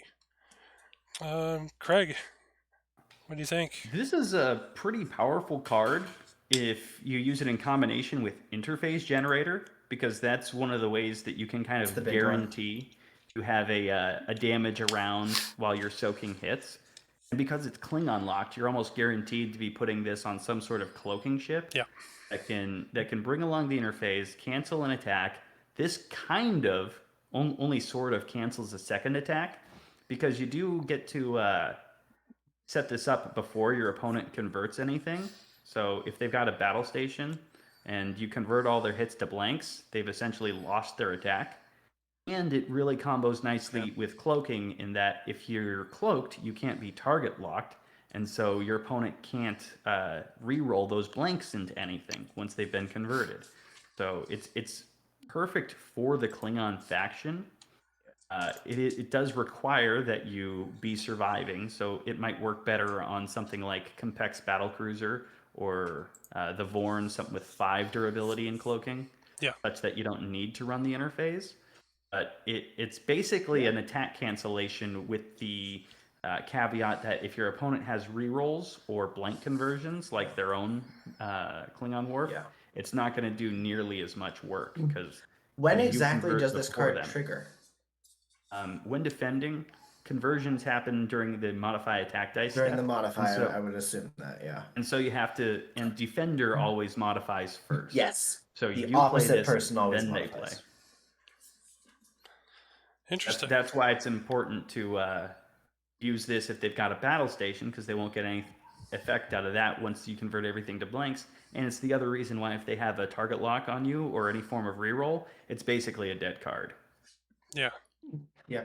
There is one card that I'm sure if Dad watches this, he will appreciate me bringing up, which lets you use this on any ship you want, which is Baitor. Yeah. Oh yeah. I thought you So were you going to get say it. lure. Yeah. Lore. Oh, that's true. Lore would let you run it. That's interesting. But yeah, you use it with Baitor so that anyone can use it, but only once. Everybody gets the benefit of being able to kind of cancel a bunch of damage if they've already had some. Yeah. Interesting. I like it. Baitor's a card that is pretty fun to run when you get to run it. For 3 points, I definitely rate this card as one of the best ones in the pack. Yes. I don't always run it because it asks so much. It's got to be Klingon, got to have a talent slot, has to have damage on it already. So the amount of times I got space to make that work is limited. Yeah. If you run it on a ship, for instance, like the Klothos, you have a free talent slot on your captain. It's dangerous because you only have 2 hull, so you're hoping that someone only does 1 damage while you're cloaked. If they do 2, you're dead. If they do none, you don't get the card. They have to do exactly 1. Yeah. Yeah. So it's a little bit risky. Well, did you say 2 hull? The D7s all have 3 hull. Oh, sorry, it's the other way around. Yeah, 2 shields. Yeah, but like what you're talking about is true after you've already taken the interface. If you take 2 damage after you could activate this, then you're toast. That's true. I mean, like, there's got to be something that has 2 hull that I'm just not thinking of. Science vessels. Yeah. Yeah, you're not Klingon. No Klingons have 2 hull. Every Klingon has 3 or more. Not even the Raptor class? Even the Raptor yeah, has you're 3. right. Yeah, the Raptor is the same stat layout as a D7. Yep. Interesting. That's why when the D7 got the battle station, I was like, oh, it's like the Samra. Okay. Oh, okay. Next card up. Yeah, this guy over here. Mr. Spock. Combat phase. Discard this card and spend a scan token besides this ship. This ship's attacks cannot be cancelled this game round, and the ship cannot be prevented from attacking this game round. Federation faction, 4 points. James, what did you think? I absolutely love this card. It was in the fleet that I designed for Brian that helped him win, and I think it is just come on, it's amazing. I just need to find the card that it goes perfectly with, and I'm sure, it's in everyone's heads. Just grab it off the island. I don't know why I didn't grab this card into my list. just increase its size so that the stream can see it. It's Chulak. Oh yeah. Yeah. It's Chulak. It's just, come on, like really? Any way to get those free scans? Fuselot, activates Spock. Romaticon, Angaran, Drex, Worf, Chulak, Spock, Genesis effect, hide it under. Yeah. Hudson learns Bird of Prey. I mean, I guess I am just describing the fleet I made, but I mean that's where it shines is multi-attacks. That's really where it shines. Oh yeah. Spock is there as insurance for the menagerie of attack cancellations out there that can really spoil your day. Just including this one crew can nix all that in the bud and make sure that you're getting kill shots through. Yeah. There is a counter to it, and that is diplomacy, but not for the reason that you might think. It's because it gets rid of your scan. Yeah. Yep. So unless you have Latinum, you don't have scans. You don't have attacks. That's you what don't they even have made attacks Think that can't be Fast. canceled. Think Fast is there. For the purpose of what? That 1 point Bajoran talent. Oh, sorry. That's Oh, that's, more than meets the more eye. than meets the eye. Think Oh. Fast is the Q talent. I was mixing up the 1 point talents, both of them. But yeah, more than meets the eye is a nice card that combos with this on maybe a Borg ship. Question. Gives you a kind maybe. of way to guarantee that if your opponent is bringing sneaky removal, but just the fact that you're guaranteed to be able to make your attack, that's something that can really turn the tide of a battle when battles are won by how many ships did you lose last turn. If you just add one more ship to that with Spock, that can secure victory by itself. Not only with Fusillade, but you can run it on the Sao Paulo, and you can run it with phaser cannons and fire at will and additional phaser arrays and go crazy with it. Yeah. I have a Sao Paulo that I made that gets +8 attack dice. So rule of 3, I don't know. You want to reduce 4 attack dice, and I'm still getting +3. And it's Shield just adaptation crazy. does nothing. Shield adaptation does nothing. Yeah. So just a very crucial combo card for making sure that you can't be interacted with. All it takes is this token. Chulak provides it for free, and now you've got the ability to kind of proceed about your attack unmolested. Yeah. The main problem that I had with this one is that attack cancels were basically mandatory before it came out. Your opponent would have attack cancels. If you didn't, you lose. But now that Spock is out, before there was all this ruling and et cetera, Spock basically was mandatory now. Yeah. Yeah. And then it kind of went in between, like, Spock's mandatory. Okay, I'll phase out my attack cancels, but now I don't have to run Spock, so now I can run attack cancels again. It's kind of like a little sine wave of, like, who do you run, attack cancels or Spock, depending on what your meta does. And depending upon what your fleet's designed for. Yes, that too. And for 4 points, that's inexpensive, in my opinion. That is so inexpensive.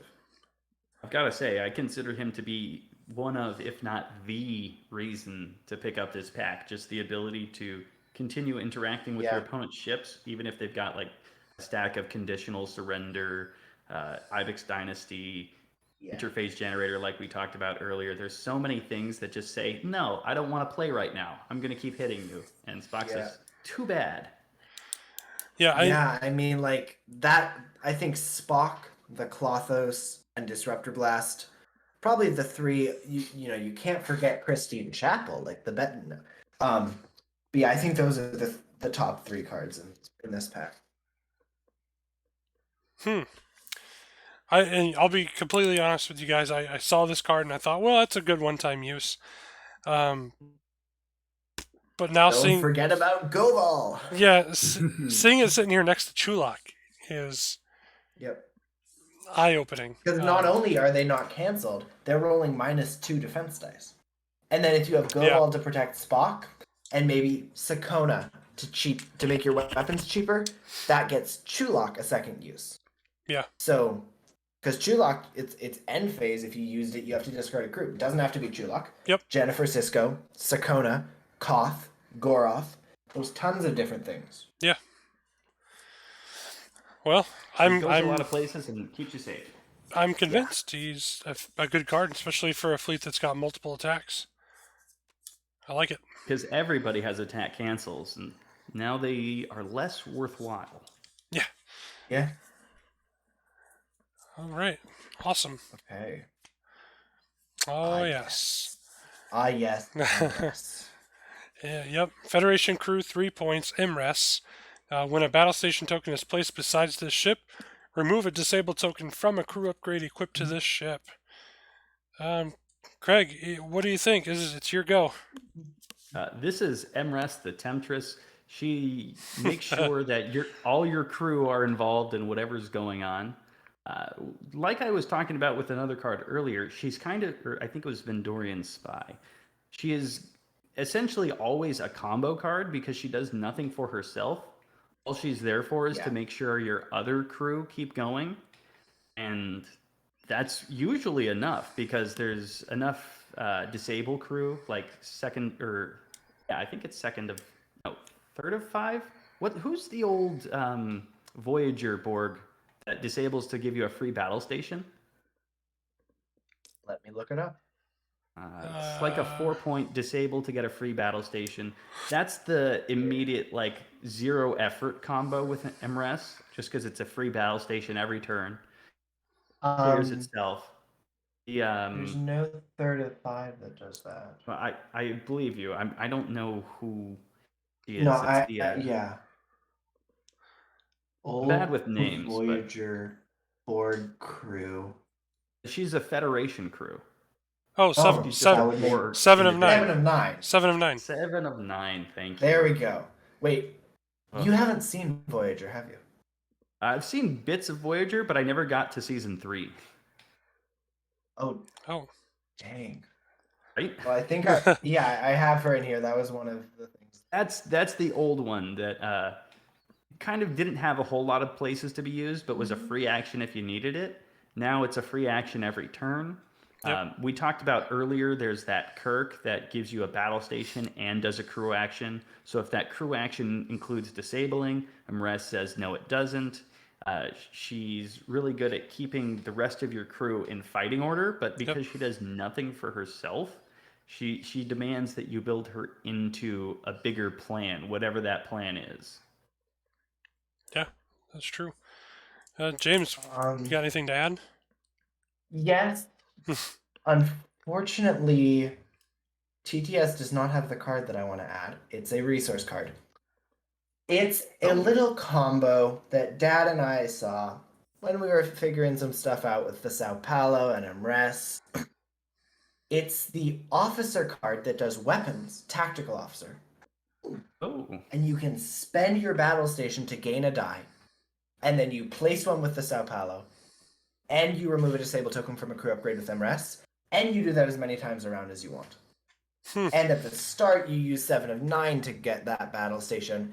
MRES undisables, you attack, you spend it. You see, it's just a little bit of a lot.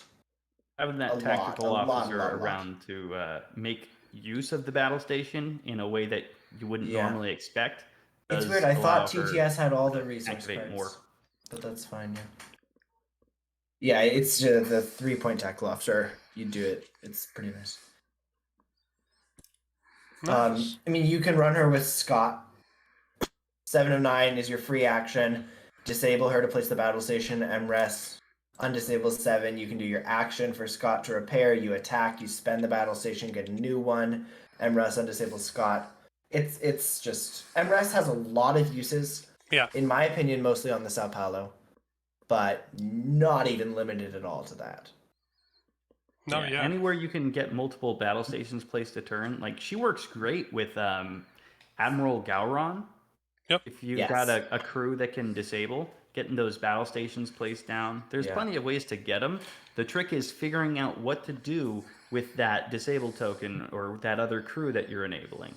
I like her as a way to kind of keep weapons functioning. You could have Miles O'Brien or Lozier Mhm. Yeah. absorbing tokens for your weapons, have Mress make sure that they're re-enabled every time you take your battle stations to fight with. But like I said, it's always about some other combo you're already doing. You're just doing it more consistently. Yeah. Yeah. She's an enabler. A little interesting thing, like if you have some extra points on a fleet and you want to put in MRES, but you don't really have a use for it. I mean, just something that popped into my head now. I don't really know if it's that good. But I mean, there's that new Obsidian Order card, which, E. each time an opposing ship within range 1 to 3 spends a battle station scanner evade, you get the same token and you can trigger MRES. Just a little bit of an interesting thing. It's not great. I mean, you don't run And you get more Obsidian Order uses. because you're running MRES. You run MRES because you're running Obsidian Order. Yeah. I will admit, if you're facing a Sao Paulo and you have Obsidian Order, you're getting You're gonna be happy. you get quite a bit of battle. I think because that's exactly what happened in Scott and I's game this last season of Fremont, and Okay. I ended up with I think 5 battle stations because he had a bunch of attacks that just kept Why coming. can't I hold all these battle stations? Yeah, right. Oh yeah. So yeah, You MRES. run out of battle stations in your little token caddy. MRES, I think she's a great card. I went over the combo that I use with her quite often when we covered Kirk. So Yeah. I like her as you guys described. She is an enabler. She's there to keep moving combos along. Yeah. She really is. All right, we are good. Okay. Ah yes. All right, so Ah yes. Ah yes. Ah yes. Ah yes. let's zoom in a little more. Oh, come on, keyboard. There we go. Okay, 1 per ship. Magnetic pulse. It's a forward firing arc weapon. Klingon upgrade 5 points. The attack value of this weapon upgrade is the ship's printed primary weapon value. Attack. Disable 1 active shield on this ship and target an opposing ship. Range 2 to 3. If this weapon upgrade is equipped to a D7 class, this ship rolls +2 attack dice. All crits that would damage a shield on the defending ship inflict 1 damage to the defending ship's hull instead. James, go. What'd you think? Oh, I go first. Okay. Yep.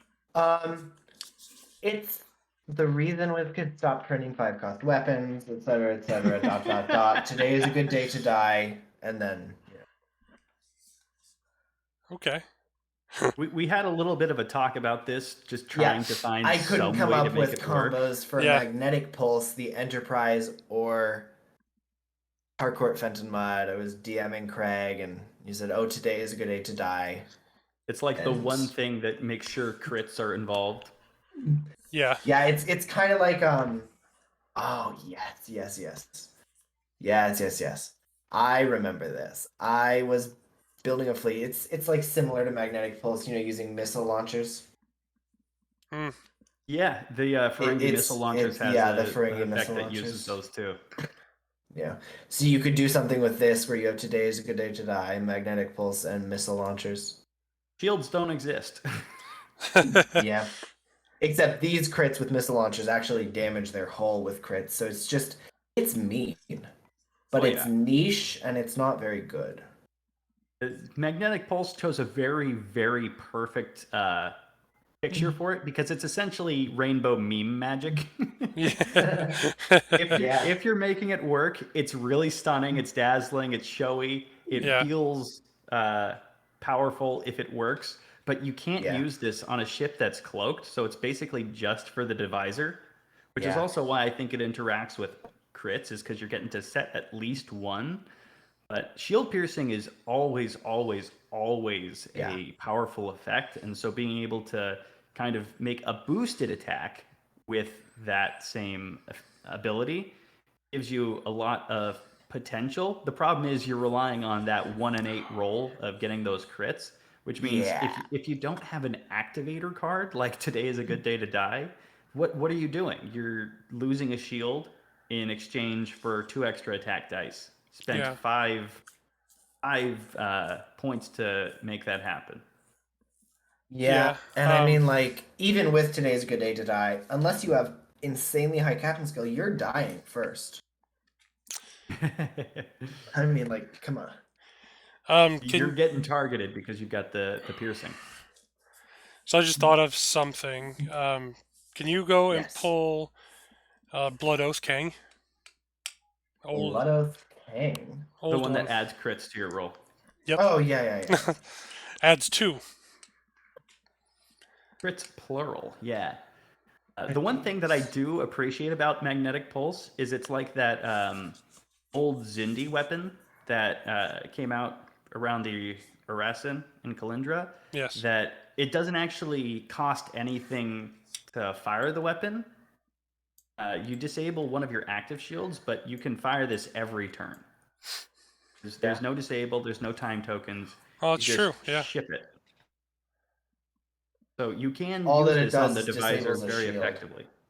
If you've got something like high skill divisor, something like core with Dahar Master, and it puts you at skill 11. So you're probably firing first and getting it being able to disable that shield and fire it. The problem is, again, unless you have an activator, You might this want to is just zoom out a little bit, Jerry. this is Sure. just 2 extra dice on a D7 otherwise, and one that you're paying a lot to make work. Yeah. King. We got Dahar. And then Esri. We got McCoy and it's mean. And you can have a whole combo set up that does nasty, nasty things. Yep. Yeah. Oh, wow, I just came up with something funny. You could run Arturus and a Dauntless, and you could have 2 Kings, and you could run Odo and Vendorian Spy, and have 2 Daxes and 2 McCoys. And today is a good day to die, and magnetic pulses, and missile launchers, and car, and lone hunts, and go crazy. I think there's a new Vulcan ship that ignores shields as well. Yeah, The the Vashar. Vashar. Yeah, you spend the scan to ignore the shields. I definitely think that's a potential fleet idea, is all shield piercing. I built one of those a little while ago. It had the Vashar, and the Vashar even had additional shields, and it got that Vulcan photonic autocannon. Yeah. So Just makes attack. Really sad when you come up against a cloaking fleet that wasn't using them anyway. Yeah. But That's then one you of the still have a reasons lot of why it's so quality. niche. Yeah. I mean, it's definitely an interesting thought. I'd love to see someone try and run it. Yeah, it's same an with like the interesting Dissipator thing. It's like a card. funny fleet. It's just not a good card. It's just No. interesting. Yeah, If yeah. it costs 2 or 3, like Disruptor Blast, maybe. But like, come on, it's 5. What are you gonna do? I'd probably run it at 3 just because it's 2 extra dice on the divisor. Yeah, exactly. Yeah. Yeah. All right. So I think Let me clear off that board. That's enough rainbow meme magic for us. yeah, We're up and to 105 cards. there were 2 of them in the pack. For those of you. Yeah. One for both the Klingon D7s. Yeah. I got 2 pulses. Oh, just an interesting fact, that magnetic pulse, the image is from an episode where they go through a cloud and they get infected by a plague. So it's not actually magnets. That's just Star Trek trivia because I binge watched. Nerd. We're saving the best for last. That's nice. All right. So the next card up is the Klingon crew Callie, locked to a Klingon captain or a Klingon ship. Excuse me. Disc action: discard this card and target an opposing ship. Range 1. Look at all the face-down damage cards besides the target ship's ship card, and flip one of those damage cards face up and resolve its effect if applicable. Okay, Craig. I'm so intrigued by this card because while I don't know if I'd ever run it because it's a very specific set of circumstances that bring it about. Every time I think about it, it's just nothing but good stuff. Whether or not you're flipping a direct hit that deals more damage, a stunned helmsman, maybe you want to go for broke with a warp core breach, or even something basic like just add an ox right before they move by flipping a power disruption. Having the ability to choose what's going to be That would be effective. very mean, yeah. Yeah, being able to pick from like a gallery of damage cards makes it very strong if you get the chance. But the problem is that because it's an action, you have to be in the activation phase and you have to be within range 1 of a ship that's already damaged. So there's a lot that needs to go right for this to go right. Yeah. But when it does, Yeah. it feels incredibly powerful. Like flipping a stunned helmsman ruins your opponent's day. Yeah. Yeah, I think yeah. Stun Helmsman is probably the best thing that you could possibly flip with that. Other than a kill shot from direct hit. Yeah, but I mean, like, come on. Yeah. I would consider playing this with minefields just so you could get a lot of like Ooh. unprotectable damage down on your opponent before Yeah. getting close to them. So kind of set something up and wait for them to storm the beaches and Yeah. then punish them for sticking their nose in. That's an interesting thought. I hadn't thought of that. Because you need a lot of damage around in order to make use of it. But if Yeah. you can find the right damage card on the right ship, that'll be a game changer. That's true. Yeah. James, do you have anything to add? I do. Okay. I was looking at it. I had some fun. I came up with some combos. Okay.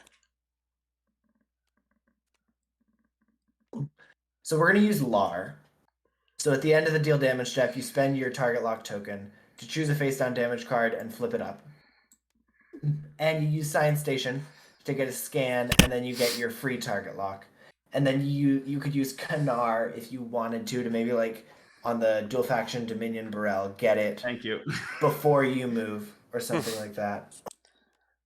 I was like, what ship has Dominion and Klingon? And that was a good answer. Yeah. But yeah, I guess I just chose Lar, Callie, something like that. I thought about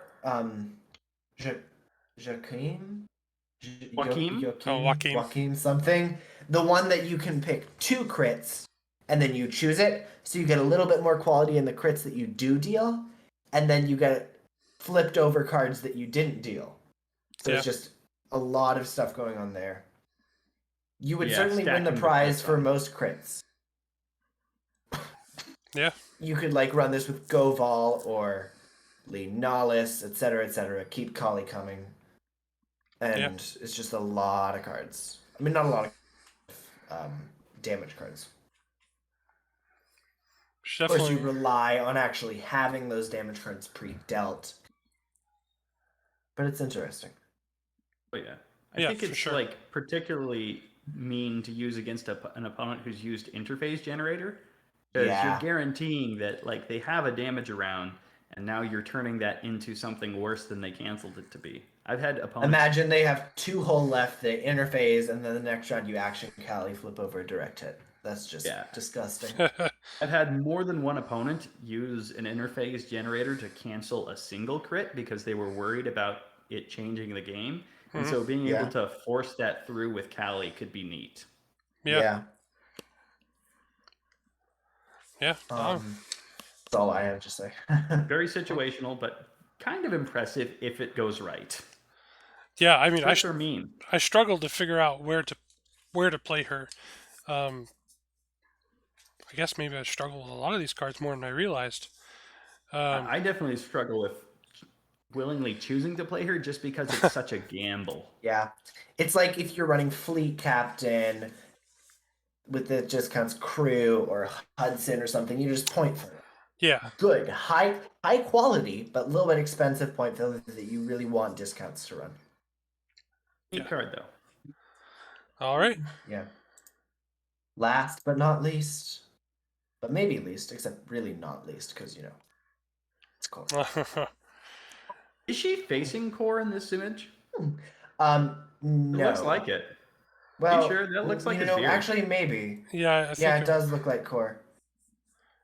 Just yeah, checking. That would be from the episode. I believe it's either the Time Trap or the More Troubles with Tribbles one. Just thought it was a neat note. She's facing off with our There's final opponent. There's not a lot of images in animated, so it is nice to see they're reusing. All right, so core. Skill 8, elite talent slot, Klingon, 5 points. When attacking, if this ship is cloaked, place 2 time tokens on this card. This ship rolls +1 attack die this attack, and this ship's cloak token does not flip this attack. If this card is equipped to a Klingon ship, add 1 hit. Alright, Craig, I'm going to let you go. Core does so many incredible things. You essentially always want to be running him on that Klingon ship because one of the premier effects he has is the ability to reach above that rule of 3. Because he's adding a hit result, he's not affecting the amount of dice you're rolling. Right. So it's not an attack dice modifier. And so you can actually squeeze more damage into a single attack than you would be otherwise. So the ability to also stay cloaked when you're fighting is incredible. Just not having to spend an action, not allowing your opponent to target lock you the next turn, and being able to sensor echo right off the bat does wonders for your Klingon maneuverability. Yeah. The one thing about Core that you want to keep in mind is he is kind of an anti-synergy with multi-attacks. Because each time I you was gonna attack, bring you that up as well. flip your token. His ability to prevent one of those attacks from flipping doesn't prevent the rest of them. And so you really want to be activating him on just one big bruiser, whether that's something like a Vorcha throwing 5-6 dice with an extra hit, or something like the Klothos that I mentioned earlier. Rather than doing a double attack, you can just stack one really, really big one, and it still hits just as hard, and you'll be cloaked for next turn. The only other thing I really have to glow about is the fact that with just the one card, Ezri Dax, he immediately turns into a permacloak if you're only using one attack per turn. Yep. You just never have to leave cloak. You get a bonus, essentially bonus 2 damage every time you're fighting, and that's powerful.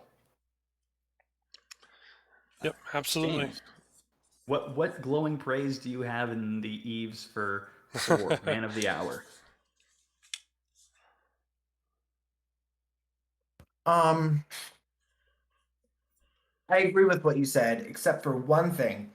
You can use him with multi-attacks, but you have to save him to the last attack.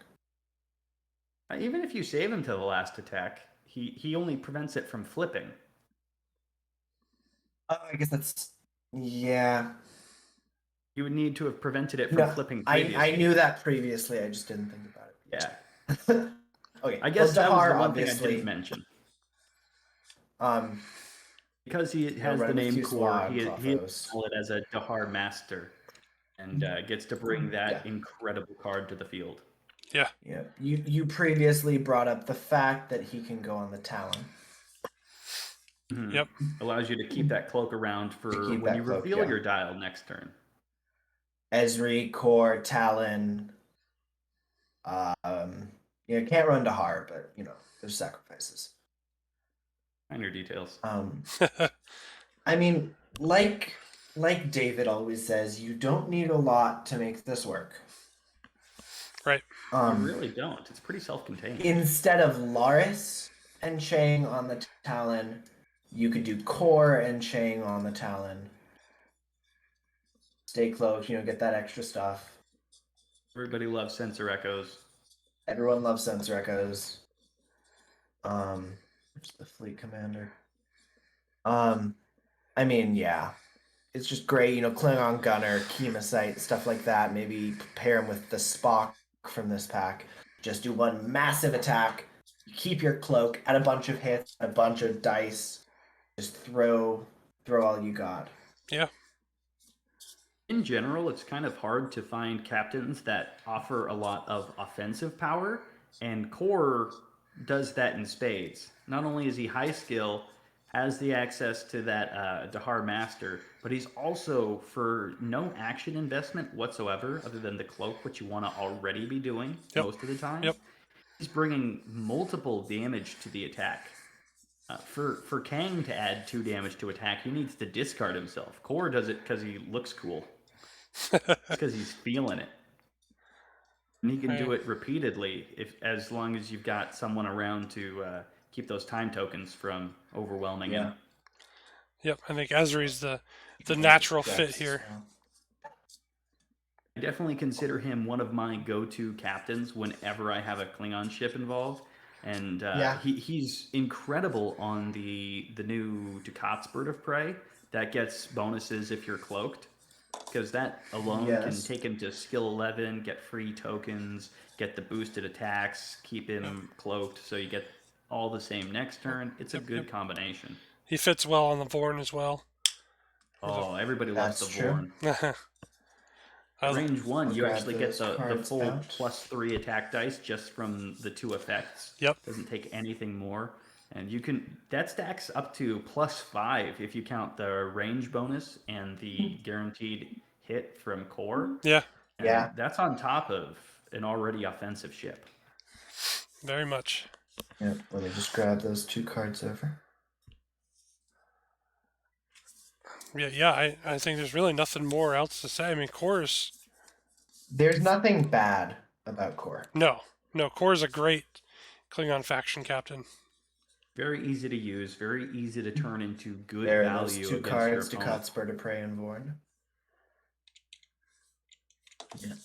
And like I was saying with Spock, you can get the scan, Ducat's Bird of Prey, and then Spock, and then Core, and then Ezri, and you can do Drex. And then you're rude. And then if you run Dahar, you can get the target lock to deal with your blanks. And it's on top of each other. It's a lot of dice. Yeah. Yeah. Well, all right, gentlemen. So that was the last card of the pack, right? It was. That's the whole set. All right. So I guess the only real question left is, for those who don't have it yet, is this pack worth purchasing? Yes. Having seen the one card you put down, I'm already saying yes. Oh, is that you, James? Perfect. Yeah. I don't think it's any secret that I have a deeply held affinity for the D7s, and the Klothos and Divisor helped set that in motion for me. Being able to bring the Disruptor Blast for easy, quality, high damage attacks on ships that are very maneuverable. They've got a great dial. They've got cloaking. They've got echoes. There's so much support for these tiny Klingon ships now that I really consider them one of, if not the best kind of value attacking ships in the game. They're just so efficient for the amount of dice they can churn out. Yeah. Awesome. Yeah, I definitely think that this pack is a must-buy for those people who are still on the fence about it. Hopefully, the stream and the videos going up on YouTube will help them make their minds up. Just convince those non-believers. Yeah. Just even if you have never watched the animated series before, but you should. Yeah, it's interesting. I think it's a good faction pack. There's a lot of good cards. A lot of cards that definitely will make you think and try and fit them into a fleet somewhere. Again, hopefully we helped you with that as well. Having said that, Craig, thank you for joining us tonight. An absolute pleasure. Yeah, absolutely. We'd love to have you back sometime. We still got the other faction packs to go, so if there's a particular one outside of this one you want to do, let me know. I saw D7s and was so appreciative that I got called in for this. I'll be looking out for one that suits me similarly. Oh, yeah. Awesome. And James, thank you for filling in for David tonight. And yeah, I enjoyed it. Yeah, it's been a good night, a good discussion. I always love talking about Attack Wing. So again, thank you to everybody who stayed and watched tonight. I know we've had viewers coming in and out all night. Again, thank you guys for joining, and I'm going to leave it here. We'll have more content coming out here in the future. You just got to watch the Facebook page, the Discord, anything there. We'll let you know. Thank you and have a good night.